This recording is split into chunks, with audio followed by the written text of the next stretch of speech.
Alright, shall we continue on then? Let me take one ship of my tea and then... I mean, we can already click on 100 spoons. That's true.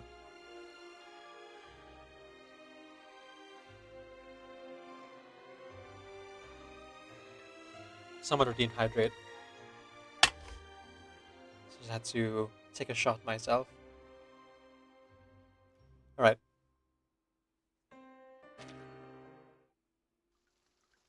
Part 2. 100 spoons.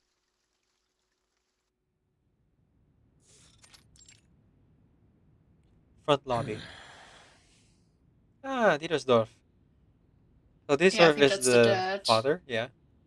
Yeah, that's the dad. Can you do the dad? Of I don't course. want to do Dittarsdorf.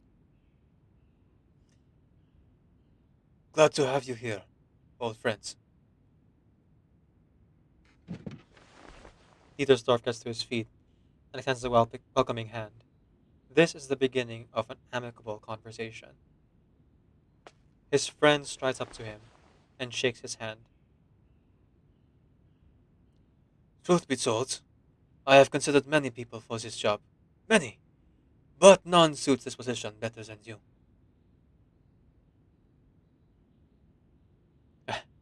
You are being modest, my friends. I had thoughts about getting her a governess. Governesses may well Yes. raise ordinary ladies, but my little girl is anything but. I will settle for nothing but the very best for her.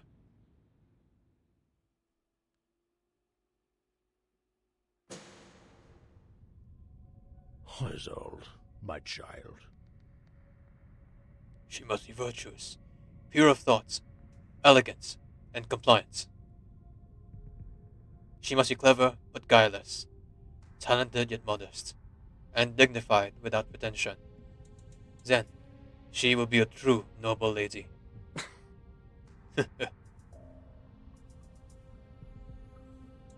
Parents always have grand expectations for their children, don't they? The child places a finger horizontally below her nose, mimicking a mustache as she speaks. I am a decent gentleman, with impeccable manners. I never attend an event to which I am not invited. I have a warm smile, a kind heart, and I never push others away. I have strong morals, respect social etiquette, and always present the best side of myself to others, when it's necessary. Dittersdorf regards me as a true noble gentleman. He believes I possess every quality an honorable man should have. The man maintains an upright posture, clasping his hands behind his back, his shoulders perfectly squared. That's why, despite my eagerness to attend and the fact that I am my family friend, I have never asked for, nor even hinted at wanting, an invitation to that banquet. I know that asking is pointless. I must be patient. When the time comes, the gate will be open to me.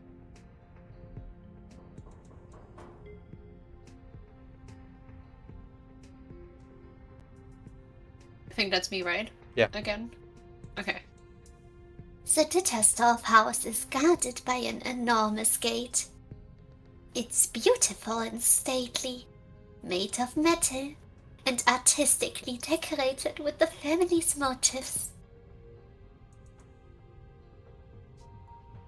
It's quite a feat, really, finding the balance between beauty and security.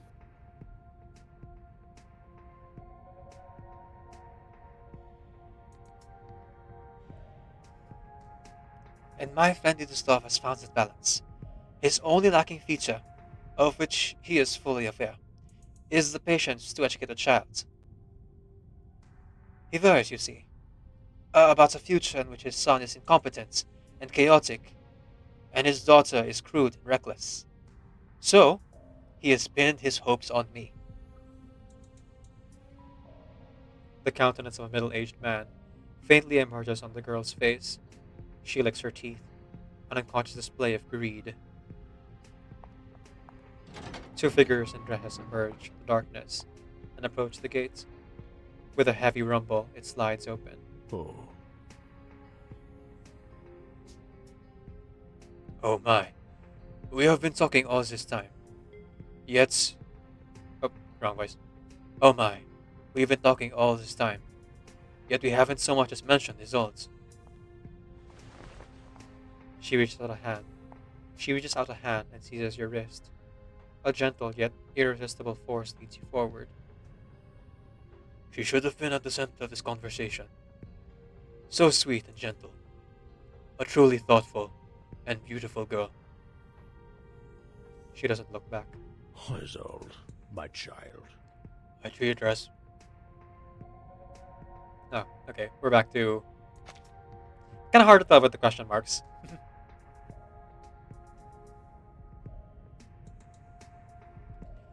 She should have been at the center of this conversation. So sweet and gentle. A truly thoughtful and beautiful girl. I treated her as my own. I taught her everything I knew. And she became that perfect young lady Dittarsdorf desired. She was flawless. She met every expectation. From her mother, her father, her brother, the servants, and of course, me.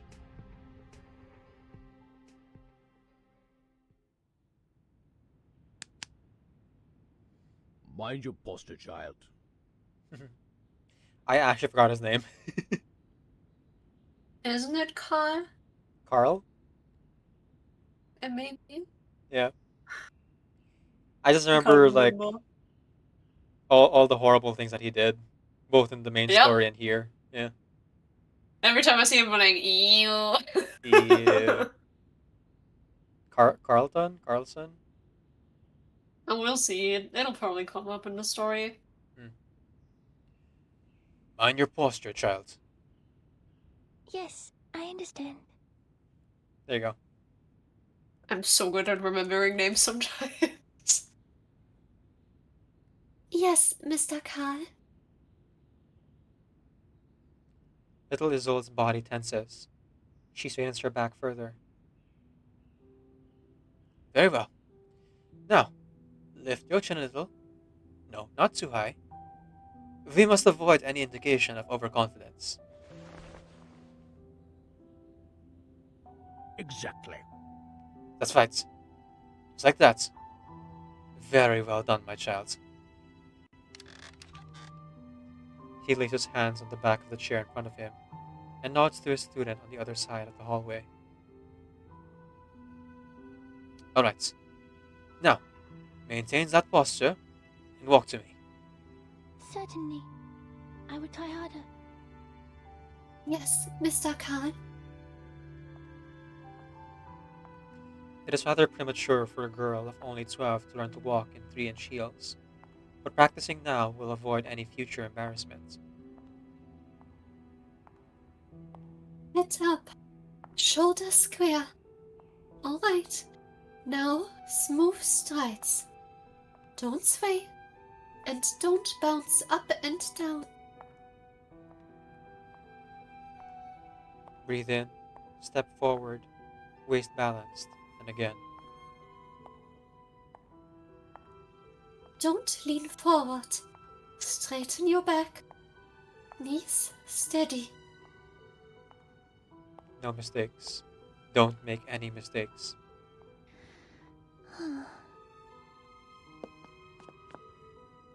She stops before the chair, awaiting her teacher's feedback. 6 years have passed. She's shot up since her first seance. Her days of reaching up for the door handles are long gone. She stands there, a living example of perfection, all thanks to her education. Isolde, my child. Excellent results. Your walk is almost perfect now. The gentleman smiles and pulls out the chair. Have a seat. Let's move on to our next subject. Time is again against us, young lady.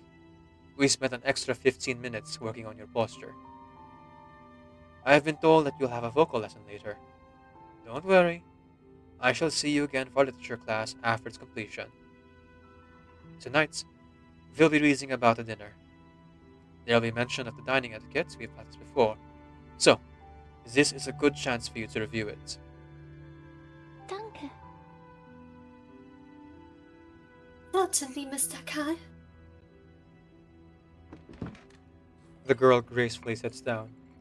A maid hurries over and helps her adjust the chair. A bowl of vegetable soup is sitting before her. I think that Carl has a full body portrait, but Evangeline doesn't. I think Carl My has the apologies. It's okay. portrait, because he appears in the main story. Yeah. More priority. Yeah. May I ask a question, sir? If I remember correctly, you told me that we had completed the rules of dining etiquette last week. Did I misunderstand? You did not, my child. The gentleman picks up a silver spoon and places it in her open palm. One by one, he adjusts her fingers until they close around the spoon handle. I disagree. But last night, during dinner with your parents, I couldn't help but notice that your hands were shaking. The movements were subtle, almost imperceptible most of the time. You even hid them well while you cut the meat. When it came to the soup, however, the shaking was as clear as daylight. People would certainly notice your wetted cuffs. With a smile on his face, Carl loosens his grip. Little Isolde needs no further instruction. Her countenance is composed, yet her hand is trembling. Her fingertips turn pale as she tightens her grip on the spoon. Oh, Of course, such a mistake would not be considered rude, but it would reflect badly on your education. We've put in great effort and come so far. It would be a great shame to fall short on so small a detail. Yes, I understand. Yes, Mr. Kai. I'll work hard on it.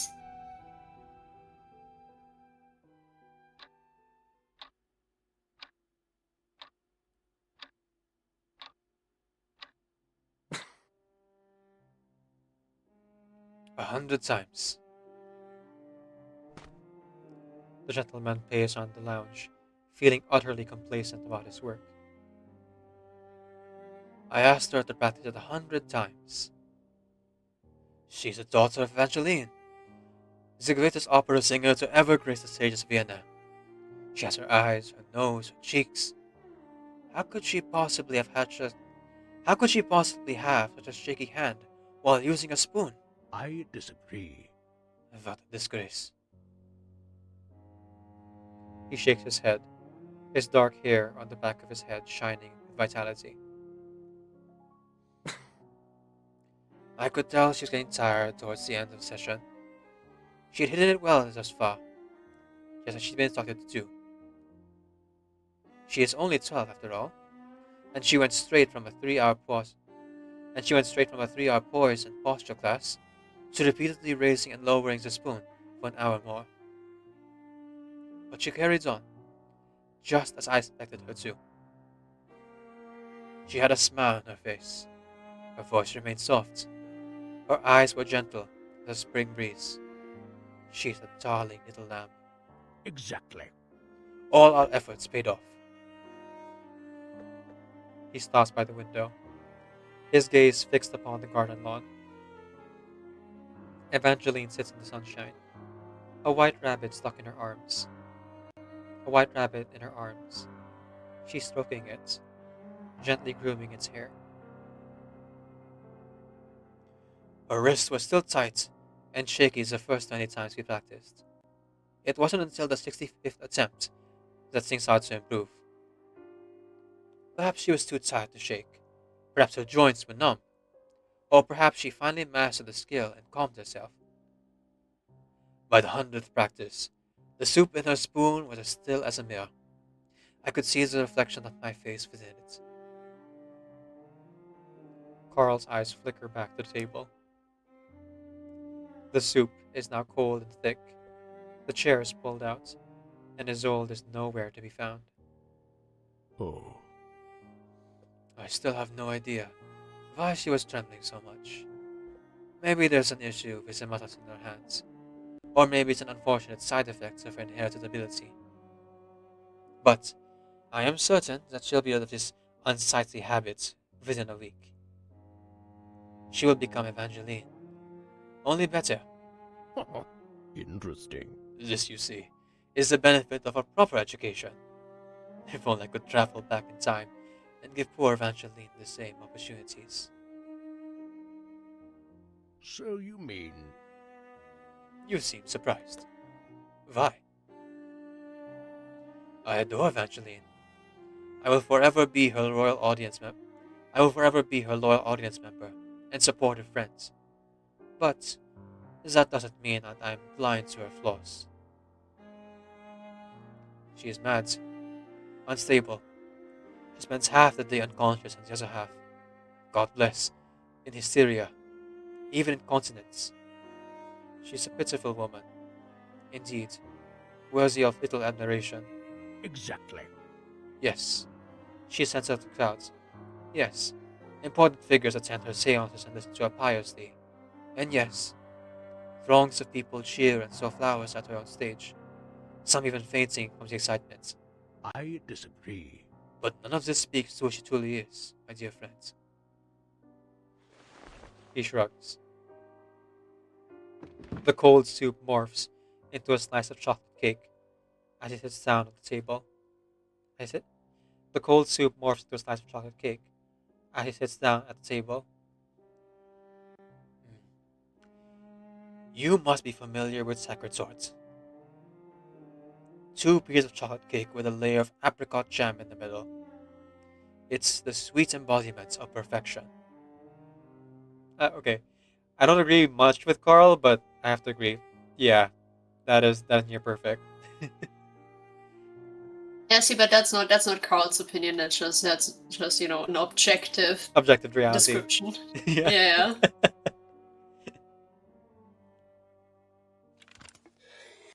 With a silver fork in one hand, he flips the piece of cake on its side, revealing a moldy corner.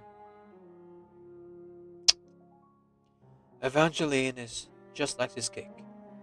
Most of her is sweet, her voice, her divination.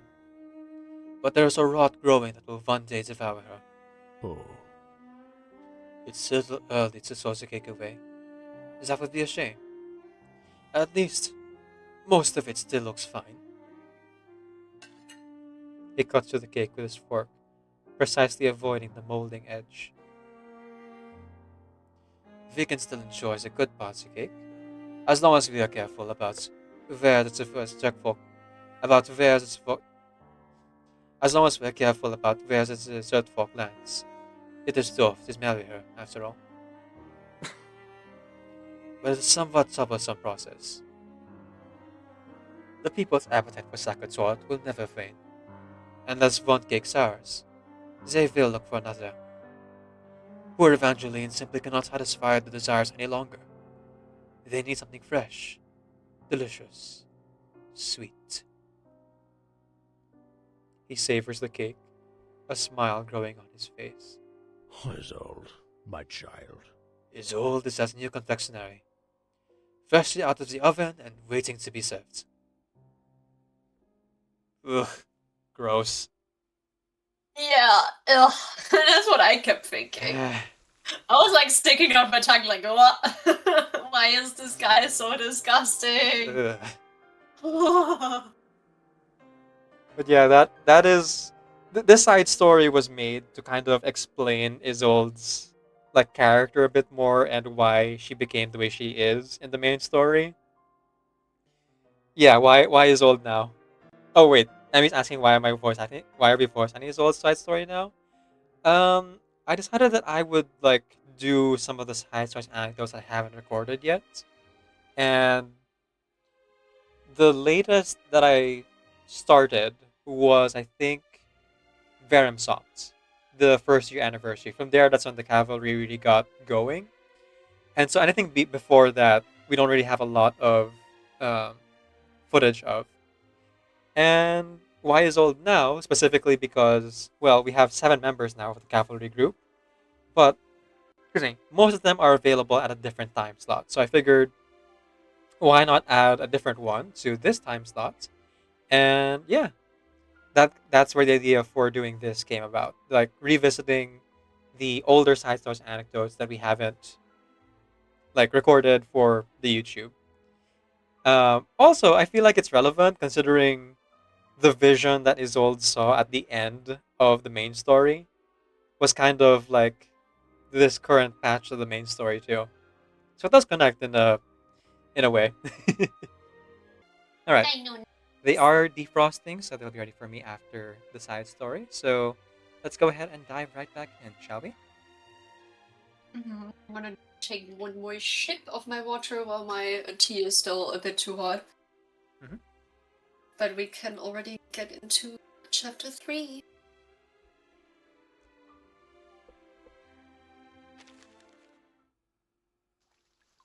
Part 3, Blissful Decadence.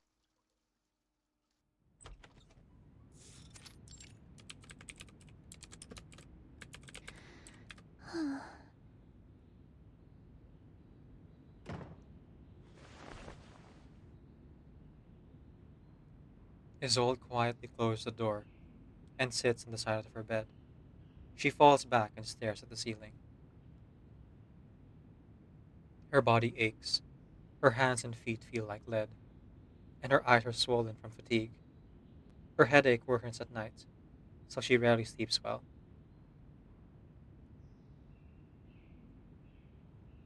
The cotton pads didn't help. The heat still rubbed my feet.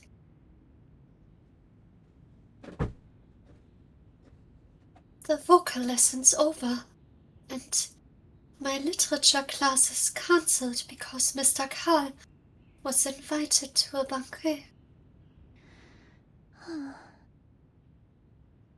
Looks like I can rest early today. Wonderful. She turns her head to the side, and her eyes meet another. A young girl lies beside her, with features that resemble her own. Their foreheads press against each other. The girl's eyes are hollow, only filled with golden tears. Her lips open and close as she mutters a question, one that has been asked many times before. Yeah, see, this is what Isolde was seeing from her perspective the whole time. An eyeless 3-year-old staring at her with golden tears coming out of her eyes. Yeah, but hear me out, hear me out. You know, if Trista was the one saying that, she'd be like, oh my god, that's so cool. It's hilarious. Hilarious.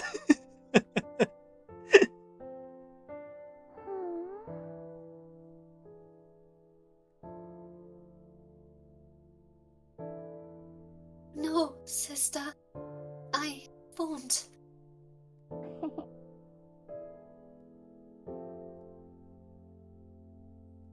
Isolde trembles from the cold, just as she did as a frightened baby in her cradle. Which does remind me that the operatic ghost is actually Trista.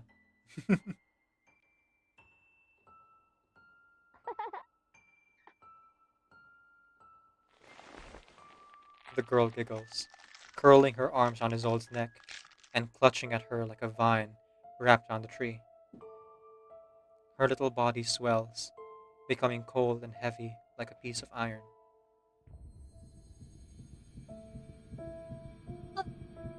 Here she goes again with her usual games. Whenever Isolde is tired and weary, Trista seeks her out to play like this. Please, sister. You're hurting me. Isolde's breathing becomes short and violent. She can feel her insides being squeezed. Tears flood her eyes, her face swollen and wet as she silently weeps. Only in moments like this does she let out her true emotions.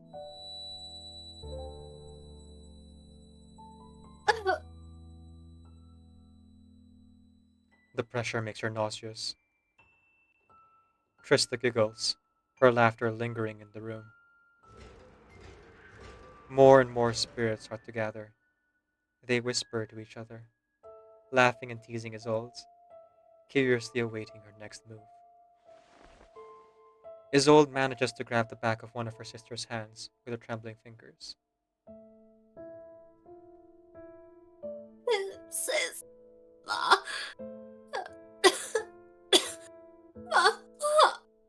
Mama.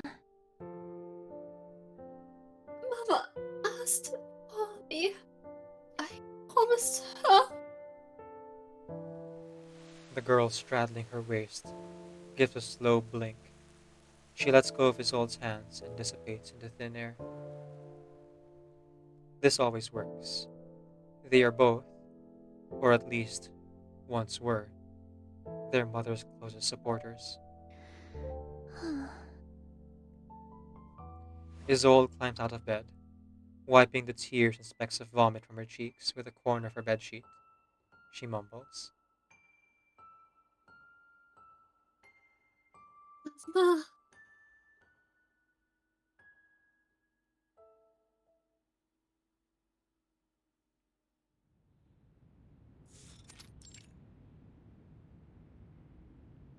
Mama.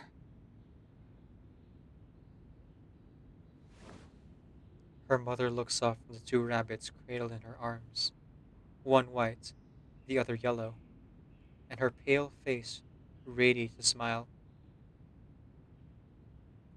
Isolde, my sweet girl, come. Listen, child.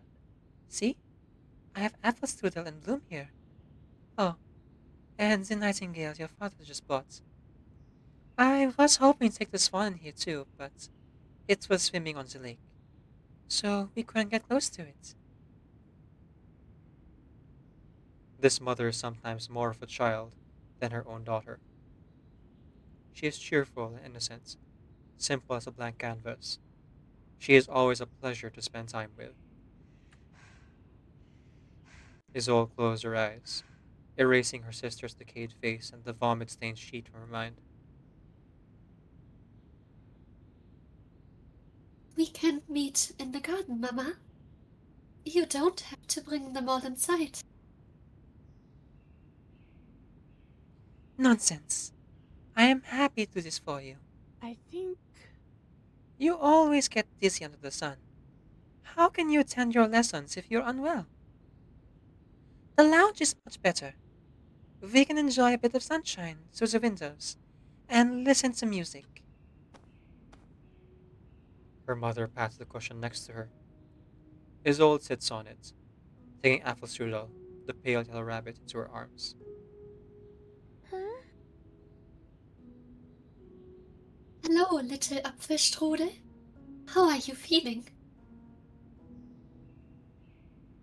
You're so fluffy and soft, like the cooked apple in a real strudel. She holds the rabbit, stroking its fur and looking into its eyes. lovely little ones. She has the softest fur and such adorable coloring. Do you remember when your father first brought him home? Do you remember when your father first brought him home? You were 11, a bit shorter than you are now. It wasn't long after you started your vocal lessons. Yes, I understand. Of course, Mama. Apfelstrudel and Blume are the only rabbits who've joined the family. We've had plenty of birds and ponies before, as well as white rabbits for use in the seances, but none of them ever had a name.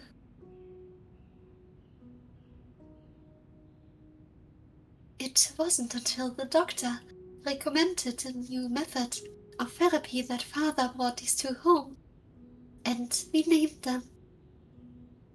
Of course.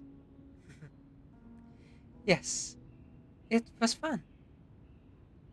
Is these too adorable to sing around? I don't faint as often as I used to. You were so small back then. I can scarcely believe the little girl is the same person as the 15-year-old young lady sitting before me, and for her to be so beautiful a singer too. The sun shines through the window, enveloping Evangeline. With a peaceful smile on her face, she continues to stroke the rabbit in her arms. Mama.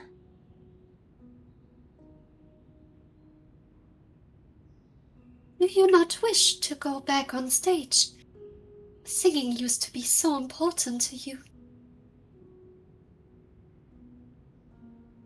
No.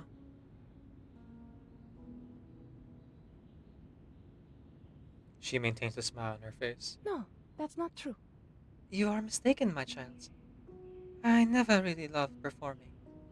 It was just an ordinary part of my life. Besides, they were making me emotional, which worsened my condition. I shouldn't be performing anymore. It is no good for me. But Mhm. I'll be fine. As the doctor said, caring for animals brings me peace. Keeping a calm atmosphere is the foremost goal of this treatment. Isolde, my child, we must carry on. Beneath her mother's hopeful gaze, Isolde lowers her head and meekly snuggles up to her. Certainly. I will try harder. yes, Mama, we must carry on.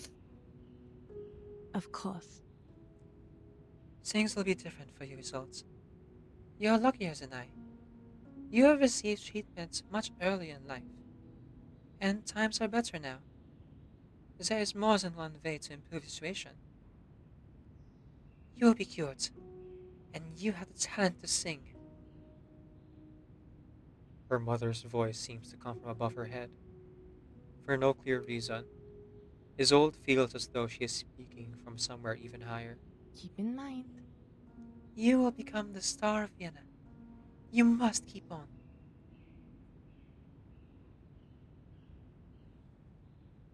Yes, Mama. I'll continue with the treatment. I'll keep on singing. Huh? I'll. Huh? Apfelstrudel has started to nibble on her young master's gloves. Apfelstrudel? Are you hungry? How could she be? The maids have already fed them today.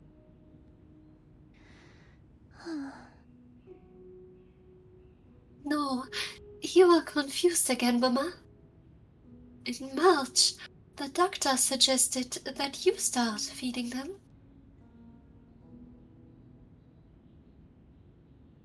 He said it would help you bond with them. Mhm. Is that so? Ah, yes, I remember. Isolde puts down the rabbit and cups her mother's face. She gently pushes her hair aside and softly presses her forehead against her mother's. Don't worry, Mama. We all forget things sometimes. Leave it to me. I'll get them something to eat.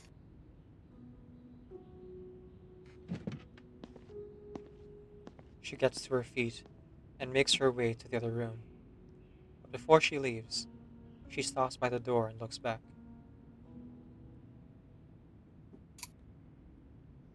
Mama, have the rabbits recovered? I noticed they were a little out of spirits earlier. My apologies.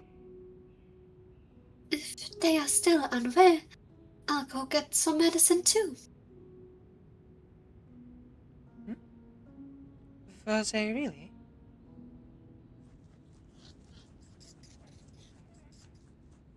Evangeline rears the rabbits in her hands so that their faces are level with hers. Their noses are wet, and their eyes are clear. They look as healthy as any rabbit she has seen. A few nameless white rabbits are chasing each other around her feet, each looking as energetic as ever. That's right. They seem fine to me.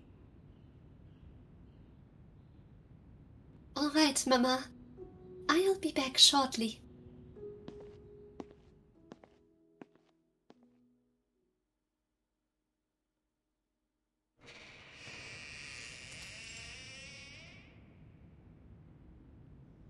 Out of the lounge and through the hall, past the many doorways, down the stairs, and finally to a small room with two maids working inside. The Dittarsdorf house is well known for its staggering size. Man, that was a lot of instructions. Race down the temple steps, open the gate, and enter the hall of the Silver Monkey. Slide to the left. Slide to the left. To the right. Slide to the right. Crisscross. Yeah. Oh, because I said the word crisscross. Yeah, yeah. Chinese move. Okay, so I'm not the only one who knows this reference. That's not American. Yeah, no, Look at that's this. pretty out there. What do Here you we want go. me to do with the maid? Yes, please. Yippee! Sheets, and more sheets. I ain't gone a single day without washing these bloody things. Listen. When I worked for the mayors, we only had 1 or 2 washing days a week. Ah, before she died, horribly.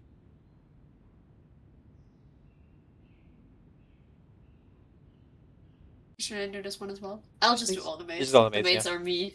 I am the maids. But you're paid better here, ain't ya? Quit your complaining and come help, eh? What's wrong? My God, there's blood on the sheets again. How on earth is there so much of it? Even for the time of the month. This is a lot. There's no way this is blood from her time of the month. The red-haired maid crinkles up her nose in disgust. There's been blood on the sheets once a week for the last 3 weeks now. I'd say it comes from those dead rabbits and birds. I see. Lucas threw away another load of dead animals yesterday. I saw birds, ponies, but mostly rabbits. The yellow and white ones. Which means... I've lost count of the number of Apfelstrudels and Blumes we've had. They got 2 new ones just today. Poor things. What happened to them? They didn't die nearly so often last year. Is there something wrong with the fodder? No, it weren't because of the bloody fodder. It weren't any natural cause of death. As the maid soaks the sheet in the water, she lowers her voice. I heard that. Lucas told me that every one of the animals suffered a miserable death. Some vomited blood. Others had their heads cracked open. Most strange of all is that a few of them had a hole in their neck with a golden key jammed inside. It might be... He said Lady Evangeline did it.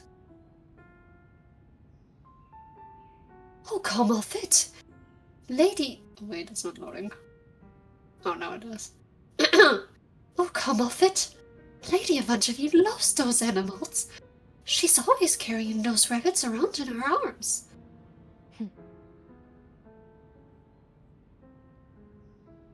Well, you didn't see her crush that poor nightingale with her bare hands when she was having an episode. She's ill. So is Lady Isolde. It runs in the family, like a curse. The doctor said it was hysteria. Something to do with their wandering rooms. Drives them mad and makes them bleed and all. Look at this. Which explains these bloodstains. Do you think Lady Isolde will one day lose her mind like her mother? Why do you care? She's been awfully kind to me. She helped me settle in. The maid with short dark hair looks down at dirty bed sheets in her hands. It's covered in vomit and sweat. Here is the case. She's still young, but she's already such a perfect little lady. Gentle, polite, beautiful, kind. She's got so many lessons to attend, bless her. Etiquette, literature, history, painting, music, dance. And on top of all that, she has to go to the seances with her mother twice a month. Poor girl. She slowly folds up the bedsheet, as if to save Isolde the embarrassment. She don't faint often, and she ain't having any manic episodes like her mother does now. But she does vomit and feel dizzy at times. Oh, I do hope she don't end up like her mother. Yes, enough of the worrying. It's none of our concern. You done with the sheets? Come on then. With the laundry baskets stowed under their arms, the maids walk out into the corridor.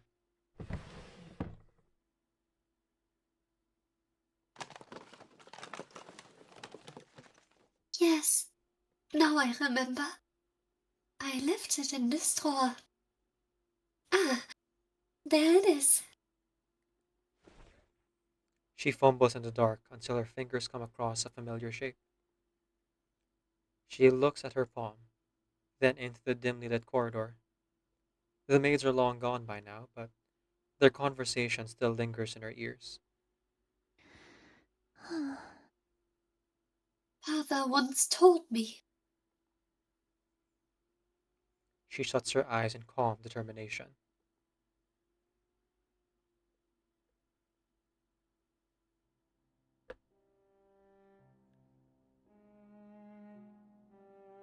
Be graceful, be self-restrained, and be kind to others. Be compassionate, especially towards the less privileged. We must be an example for our people. Oh, yes. We must be virtuous and dignified, as befits our status.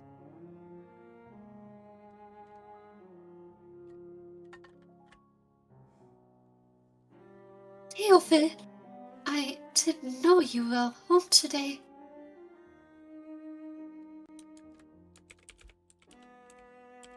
She opens her eyes. Her brother, 2 years her minor, her brother, 2 years her senior, is standing next to her. I won't be staying long. Mother told me you were here, so I came. Isolde! It's been a while. I brought you this. He pulls a little velvet box and a pocket watch from his jacket pocket. The box is from Heinrich. There's a brooch inside. For your 15th birthday. 15th? I thought you was 12. No, the mom mentioned that she's now 15 years old. Okay, sorry. I guess I got confused.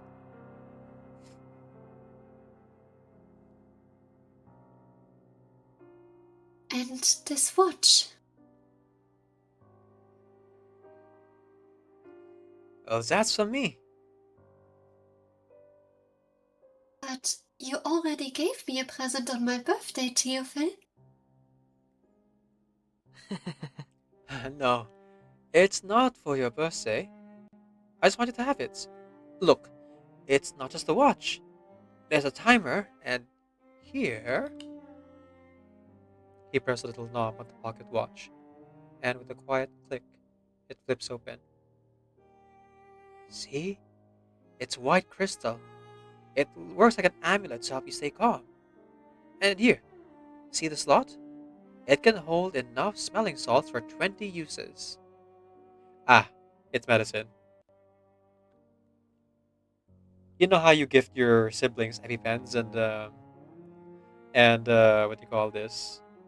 Prayer beads and like other trinkets to help keep them alive. I mean, to be fair, smelling salts are used for people who tend to faint often and stuff. Yeah. Because, like, the smell actually helps, which is... It does. But yeah. The rest, it just sounds like, here, I listened to this voodoo person have all of these things. Right? Here's like 20 good luck charms. Just carry them on your person all times. Mhm.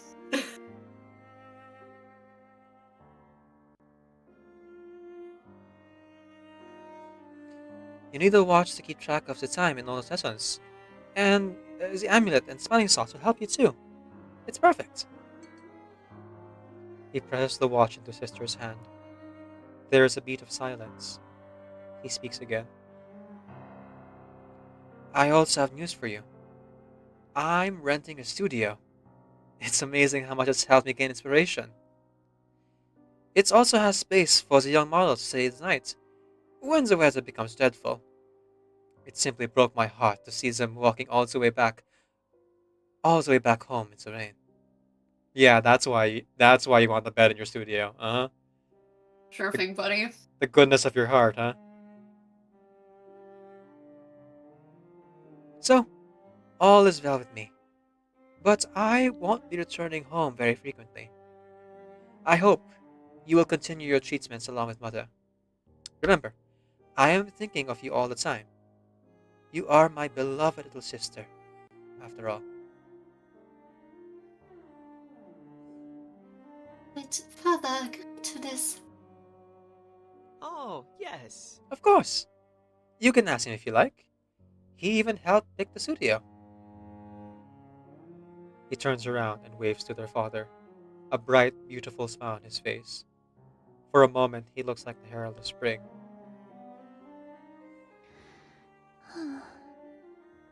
I see. Then I'm relieved.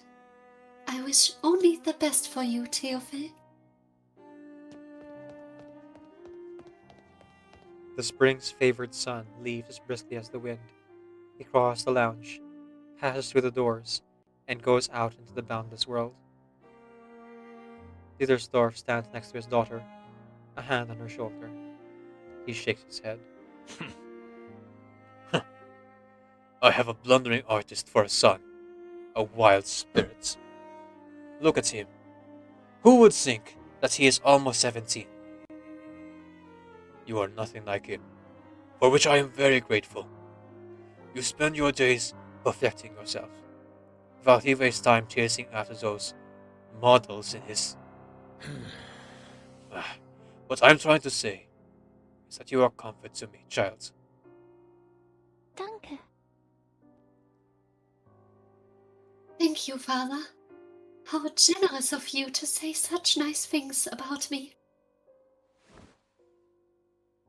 She smiles with adorable shyness and looks down at the floor, as most young daughters would after making their fathers proud. But her eyes flicker towards the door. With Theophil gone, it is shut again. Only a thin beam of light shines through the gap. Theophil didn't inherit Mother's musical talents. He doesn't even sing. Mother passed that talent down to me instead of her firstborn son. I suppose it's unfair to him. Under her father's silent gaze, Isolde turns and makes her way to the other end of the house. You can ring my bell,